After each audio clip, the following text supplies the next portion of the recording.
Hey, this is John Erickson, reading for the role of Carson. You think it's funny to waste government resources? We don't have time for this. No time. So get that ridiculous costume off right now, or Bruce is gonna rip it off. And you don't want that.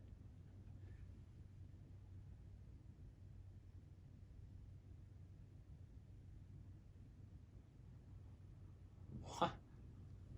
What is that? It's a fusion power core. Fusion what? This device provides unlimited stable power at virtually no cost. It's powering this unit, but could, if I were to connect it, power this entire continent. I mean, the sky's the limit. Why are you here? An opportunity to address your world populations without interference from centralized power structures. And what if we make that happen?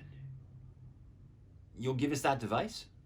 If the many agree to the non-aggression principle and you dissolve your centralized power structures, then I will give this to the many. You want us to put on a global broadcast to deliver a message to the world that they don't need us. I mean, governments. And you are then going to give everyone this technology so that they can have all their needs taken care of and they can just do whatever they want.